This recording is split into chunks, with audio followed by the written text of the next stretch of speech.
కేంద్ర రాష్ట్ర ప్రభుత్వాలపై బీఆర్ఎస్ వర్కింగ్ ప్రెసిడెంట్ కేటీఆర్ నిప్పులు చెరిగారు. బయ్యారంలో ఉక్కు పరిశ్రమ పెట్టరు కానీ ఆదిలాబాద్లో సీసీఐ ఫ్యాక్టరీ వేలానికి పెడతారని మండిపడ్డారు.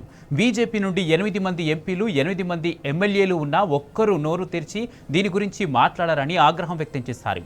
కాంగ్రెస్ నుండి 8 మంది ఎంపీలు 64 మంది ఎమ్మెల్యేలు ఒక్కరు ఈ అన్యాయాన్ని ప్రశ్నించారని ఎద్దేవా చేశారు. కొత్త పరిశ్రమలు కావాలని అడగరు, ఉన్న పరిశ్రమలను ఉంచాలని అడగరని విమర్శలు గుప్పించారు. కూల్చే పనిలో రాష్ట్ర కాంగ్రెస్ ప్రభుత్వం, తూకానికి అమ్మే పనిలో కేంద్ర బీజేపీ ప్రభుత్వం ఉందన్నారు. ఈ కాంగ్రెస్ బీజేపీలకు ఎప్పటికీ ఓట్లు సీట్లే ముఖ్యమని, తెలంగాణ ప్రయోజనాలు, తెలంగాణ అభివృద్ధి, తెలంగాణ ఆకాంక్షలు ఈ పార్టీలకు పట్టవని కేటీఆర్ విమర్శలు గుప్పించారు.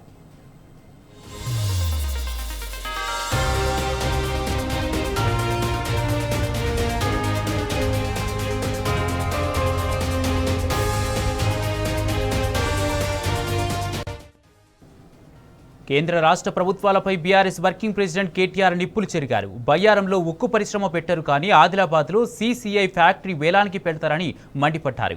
బీజేపీ నుండి 8 మంది ఎంపీలు 8 మంది ఎమ్మెల్యేలు ఉన్నా ఒక్కరూ నోరు తెరిచి దీని గురించి మాట్లాడారని ఆగ్రహం వ్యక్తం చేశారు. కాంగ్రెస్ నుండి 8 మంది ఎంపీలు 64 మంది ఎమ్మెల్యేలు ఒక్కరూ ఈ అన్యాయాన్ని ప్రశ్నించారని ఎద్దేవా చేశారు. కొత్త పరిశ్రమలు కావాలని అడగరు, ఉన్న పరిశ్రమలను ఉంచాలని అడగరని విమర్శలు గుప్పించారు. కూల్చే పనిలో రాష్ట్ర కాంగ్రెస్ ప్రభుత్వం, తూకానికి అమ్మే పనిలో కేంద్ర బీజేపీ ప్రభుత్వం ఉందన్నారు.